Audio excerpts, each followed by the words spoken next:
So completely different to what I normally talk about, but working in IT, there is a problem that I've noticed even within my own life, and I feel like it now needs to be kind of spoken on, and that is the dangers of AI and social media. I now have a completely dumb phone.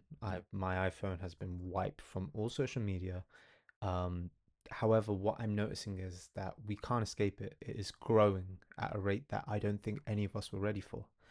And I do think this is my prediction that maybe in 10 years' time, hopefully quicker, um, that we will see ads soon where there will be like warnings for social media and the use of AI and how it is currently being used, the same way we see ads for cigarettes. This is our current day cigarette.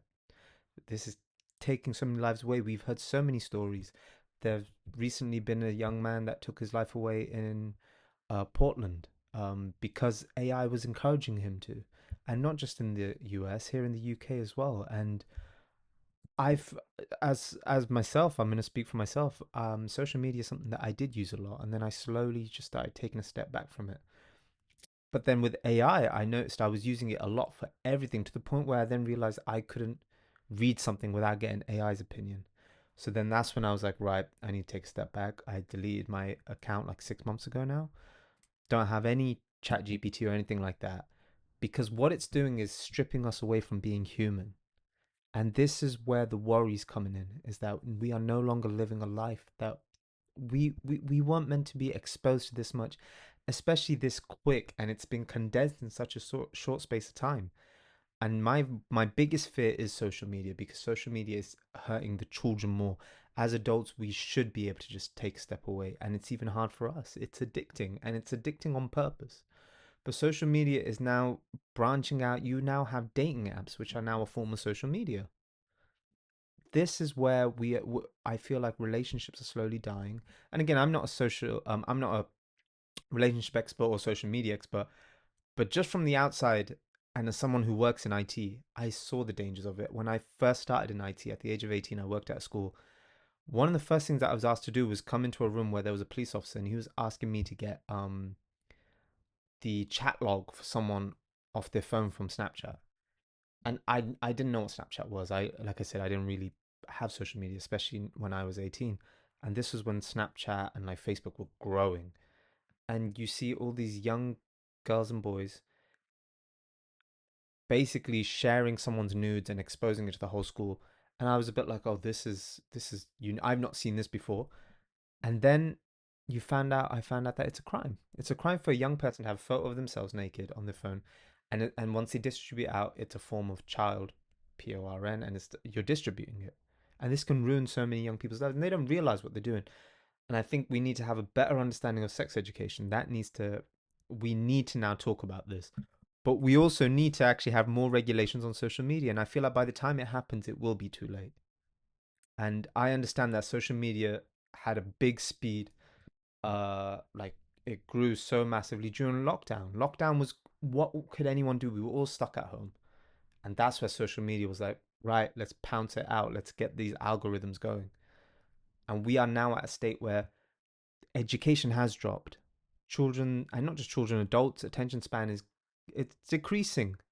We aren't having these sort of like nuanced conversations that we once did. And I'm not saying the past was better. I think social media has done a great job. I mean, look at the political side of it. Social media has exposed so many politicians and celebs. So I do see the positive of it, but I'm more worried now for young people. And it's something that I don't have kids yet. And when God does bless me with some, social media is not something that we're going to have in our house. That's why I got rid of my social media. Now, a lot of you guys might be wondering, but you made it because of social media. Right. And I'm trying to say to you, hey, like this thing, it it can take over, and it is addictive. And I suppose you could say YouTube's a form of social media, and maybe I need to look into that. But there's no other way I felt that I can utilize and get this message out than to make a video like this. And I hope this reaches young parents or parents in general, and for them to realize that that device is access to the entire world, and you've put in a young person's hand. And we didn't know this, and it's not your fault. We weren't warned about how bad this thing would be. And it's not evil. I'm not saying it's like this great evil Illuminati conspiracy. It's more of we don't have regulations on it. We don't even know the scale of what it's going to, that we do need to clamp down on it. We do need to. A phone isn't bad, but the way it's being utilized nowadays, it's the fact that we can't go an hour or two without our phones. Um, and obviously this video isn't sponsored, but I just wanted to quickly show you something. So bear with me. So 6 months ago, I bought this, and this allows me, sorry, to lock my phone in it and set a timer. I don't use that thing anymore because it taught like I used it so much in the beginning that now it's like, oh, I can leave my phone. My phone is literally used to make calls, take photos, and even I don't even take that many photos. I put it this way: it's being used right now to film this. It's above my laptop as the camera. But we do need to look into this, and we also need to look into the people that actually are behind social media, the people that create it. They are they don't even let their own children on it. Shou Chu, I'm definitely pronouncing his name wrong. The TikTok executive, he even said that they're trying to tailor the algorithm so that it's different for a child. And then they asked him, "Does your child use TikTok?" He goes, "No, they're too young." If that doesn't tell you something, then what will? I do want to actually get a grip of this and actually try and do something more than just talk about it. I think there needs to be, I know this is going to sound so silly and preposterous, but there needs to be apps created to actually educate people and prevent them from going on it. There needs to be camps. We need to actually get parents more involved. Children do need to be bored. It's okay to be bored. Where is this thing gone where we can't be bored anymore? It is good to be bored. It's good to just sit there and do nothing for an hour. The brain doesn't always need to be stimulated. And people's sleeping pattern has gone down. There's been a study on that. And again, please Google what I'm saying. Don't just take it. Don't just take my word. There are sources out there that can accredit this. Just a simple Google search. But there needs to be a call for action. And what I found, especially in the recent years, especially during COVID and after, that social media was going to a certain direction where women. I feel like this is my view of it, but I feel like social media has gone to a direction where it's making women, young girls, feel more insecure about themselves. And it's making men hate women. And it's just very odd. And like you now have politics that's involved in it now, especially if you're from a certain demographic and you create a social media page, you will get certain news feeds. It might tailor your page to put more right wing stuff on it, and we've seen this with X, formerly known as Twitter. We are now getting to a point where information is overloaded. Is any of it even true? We now have to have fact checkers put in because people can't be relied on anymore. Journalism is something that unfortunately isn't being respected as much as it used to because apparently anyone can be a journalist now. Newspapers are still around, but people don't read them. And this is why I just think it's very scary when someone sources social media as their news resource. It's the worst thing. Instagram is not going to give you an accurate view. Facebook is, we know, full of just stuff. TikTok as well is people giving you their side of the information. This is why I really, really, really, if you're a young person watching this, or even if you're not, read a newspaper. It's what I do every Sunday. I go and buy the Sunday Times and I just try and get my information from the entire week. And it's from journalists who have to give both sides. That's the role of a journalist. And especially certain newspapers. I think Guardian is also a good news paper. But yeah, you got to go out and do that research. Yeah, I don't have a structure for this video, by the way. There's clearly no major editing.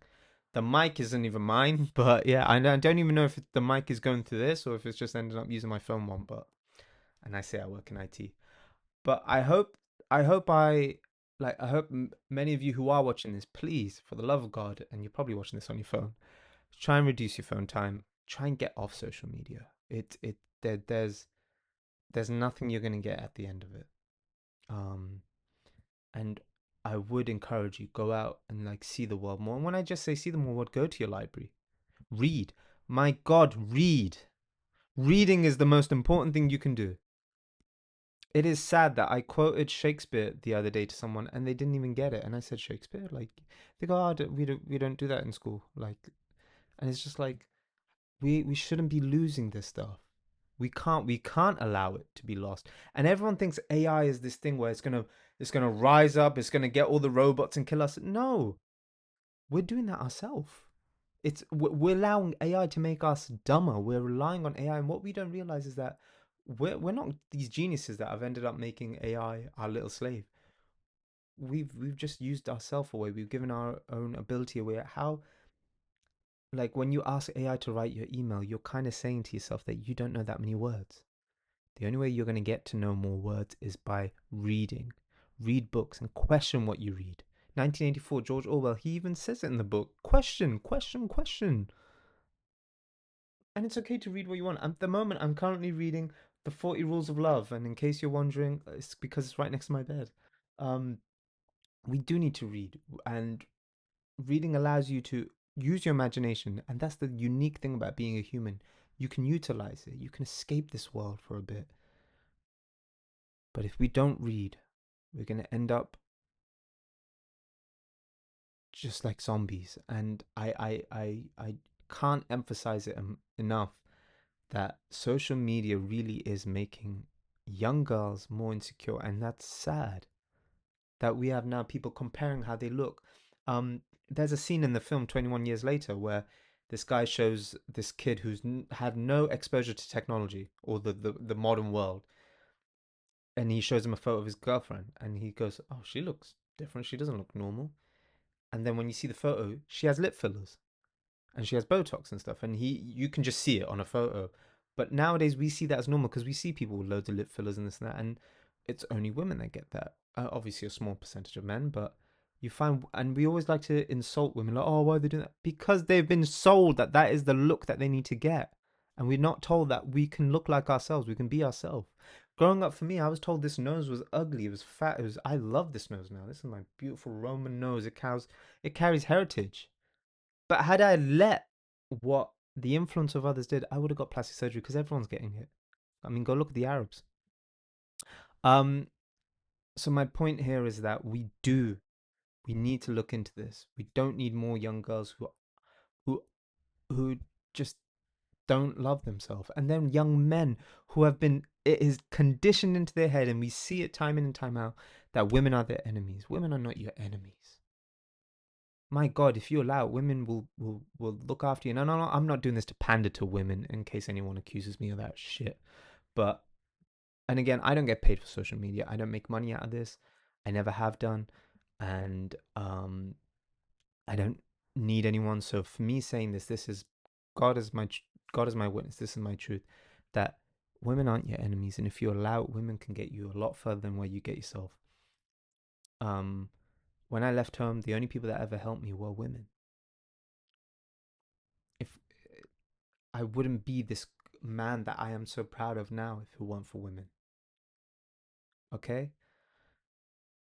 And young men being told that this is what makes a man, this is what makes a man. Go watch Dry Creek Wrangler. He's a YouTuber. Go search him.